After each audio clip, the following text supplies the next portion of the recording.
Hi everyone, с вами Ева Лорман, и в этом видеоуроке я займусь просвещением в парикмахерском искусстве. И начну я этот путь со стрижек под названием каскад. Почему вообще я решила этим заняться и такие уроки снимать? Потому что, когда я выпускаю стрижки разные, всегда задают вопросы. А я думала, это такая стрижка, я думала, это другая стрижка, я думала, это еще третья какая-то стрижка. Я таких стрижек вообще не знаю, не учила никогда. Вот я вам сейчас и дам подробную инструкцию, конкретно по каскадам. Какие каскады вообще бывают?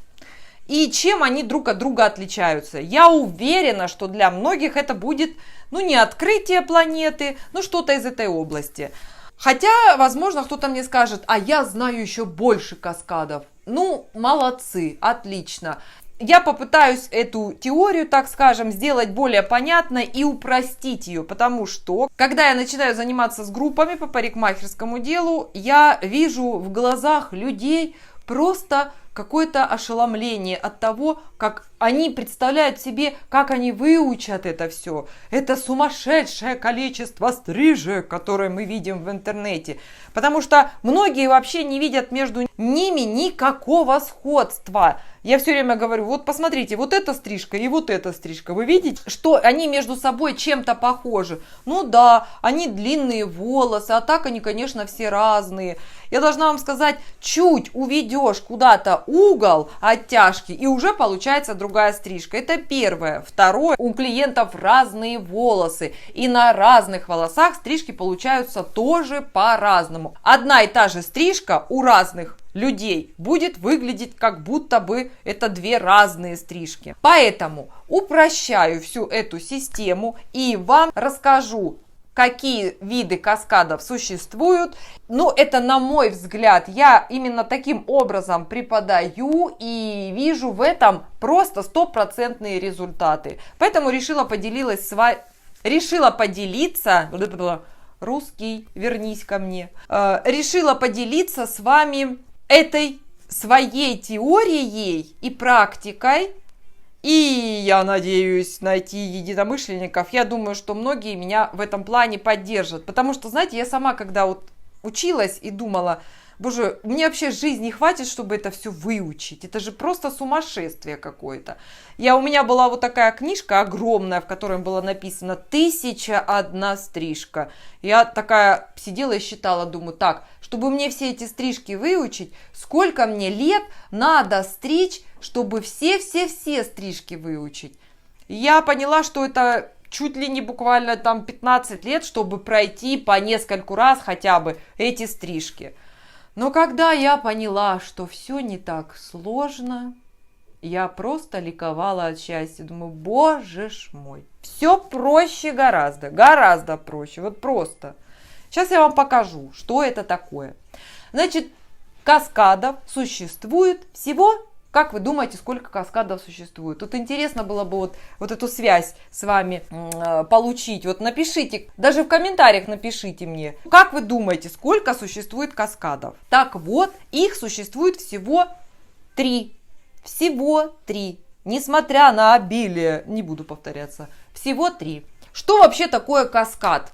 По-английски каскад пишется, вот так вот показываю, как пишется, означает водопад. Мы уже это все быстро перефразировали, какой нам водопад во время стрижек. Гораздо проще понять, что это ступеньки. То есть это такой какой-то равномерный подъем и такой же равномерный спуск. Более профессионально выражаться, то это слои волос. То есть мы отделяем якобы волосы слоями и эти все слои стрижем. Каскады отличаются от всех остальных стрижек. Например, у меня каре или волосы одной длины. Каскад — это вот такого плана перепады длин. Если в каре у меня здесь все одной длины, а каскады — это вот такие ступенечки. Итак, каскад итальянка. Самый простой каскад стрижется в быстротехнике Big Step. Я ее стригу в течение 10-15 минут. Уверена, что вы все абсолютно можете также эту стрижку подстричь за такой маленький промежуток времени. Промежуток. Давайте рассмотрим с вами первую стрижку каскад итальянка, которая стрижется в быстротехниках примерно за 10-15 минут. В наивысшей точке головы, наивысшая точка головы это не макушка, это вот здесь в этом месте происходит примерно. В наивысшей точке головы отделить прядь НТГ, наивысшая точка головы. И на заданную длину, которую мы обсуждаем с нашим клиентом, подстригаем эту прядь под углом 90 градусов. Эта прядь будет называться контрольной прядью или опорной прядью. Далее, все очень просто.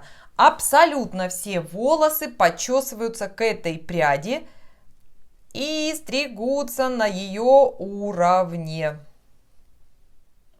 Вот таким образом. Ну, естественно, все пряди отсюда идут, отсюда. И все абсолютно пряди стригутся на ее уровне. То есть вот этот срез, на котором подстригается каскад итальянка, самый простой каскад, который можно только себе представить. Когда мы распускаем волосы, мы видим, что у нас самая короткая часть этой стрижки будет макушка. Как раз подходит тем людям, которые хотят длинные волосы. Длинная будет вот такая вот челка.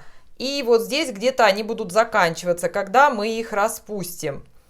Но при этом, при всем, у данной стрижки будет короткая макушка, что позволит нам делать объемы или позволит даже клиенту делать объем у себя на голове при наличии очень длинных волос. В завершении, когда мы заканчиваем стричь, обязательно делается еще окантовка. И, в принципе, и все. Вот она, первая итальянка, каскад итальянка, которую я вам советую выучить и понимать, как она стрижется. Очень часто люди ее стригут не таким способом, не вертикальным, снизу вверх отчесывают, а отделяют здесь пряди и начинают скользящими срезами что-то тут шаманить, извращаться. Это я считаю, что такого плана стрижки, который можно подстричь на одной контрольной пряди, вот эти все срезы скользящие, это извращение, парикмахерское извращение. Вот вам стрижка, которая делается за 10 минут и дает вам, во-первых, очень точную стрижку. Здесь никаких погрешностей вообще не будет. Посмотрели, что такое каскад итальянка? Посмотрели. Стрижется за 10-15 минут. А, кстати говоря, еще хотела сказать, что я лично все каскады стригу на сухую. Почему? Мне задают вопросы, почему вы стрижете на сухую? Встречный вопрос. А кто сказал, что нужно стричь на мокрую? Особенно длинные волосы. Ребят, нет таких правил совершенно. Я вам больше скажу. Ездя по миру, я увидела все свои техники, продвинутые парикмахеры именно так и стригут. То есть я думала, что я одна такая на этой планете. Нет, я увидела огромное количество очень-очень популярных парикмахеров и вижу, точно так же они стригут.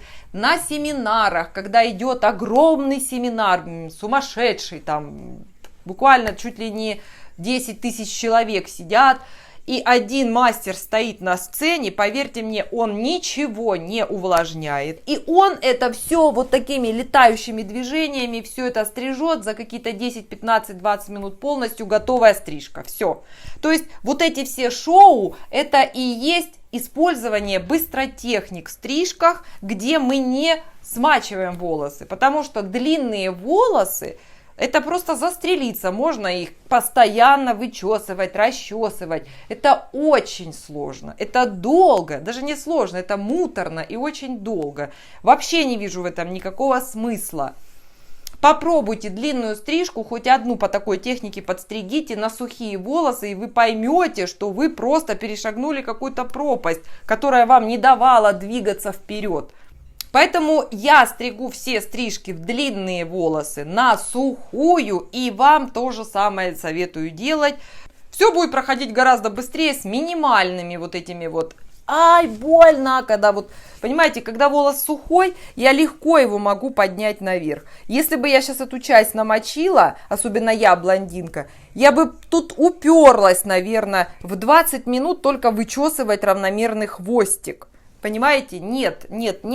надо от этого уже потихонечку уходить. Такое впечатление, что я одна как бы пытаюсь протоптать эту дорожку, что, ребята, есть гораздо проще все техники, стригите вот именно так, потому что это быстрее и вам быстрее, клиенту легче все это пережить, вот эти вычесывания постоянные. Так вы сколько людей можете за день принять? У вас очередь из людей будет, потому что человек пришел, он не намерен сидеть 2,5 часа. Другое дело, конечно, короткие стрижки. Тут я ничего не могу особого, ну, хотя дойдем и до них, потом посмотрим.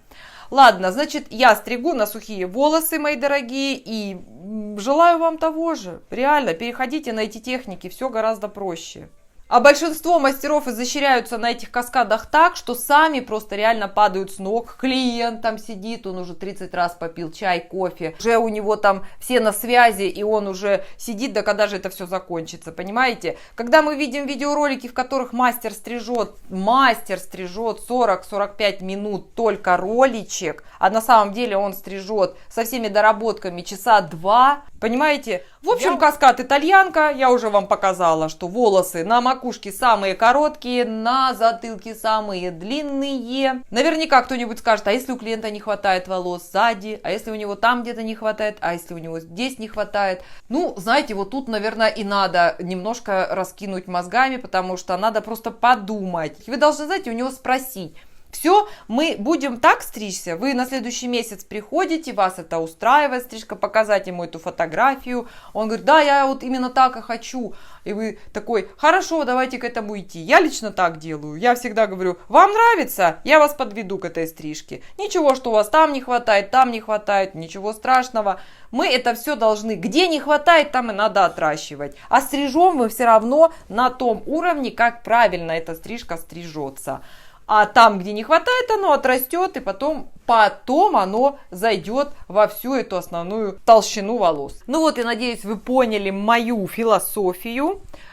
И в следующем видеоролике я вам покажу еще один каскад, а потом еще один каскад, и вы поймете в итоге, что это все не так сложно.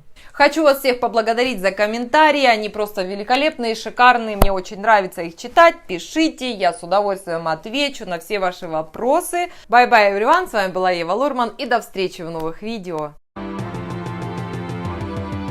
Эй, народ, не скупись, лайк поставь, подпишись, я тебя сейчас пляшу.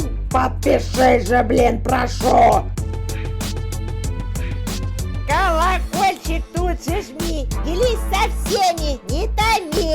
Хватит даме танцевать, пора идти видос снимать.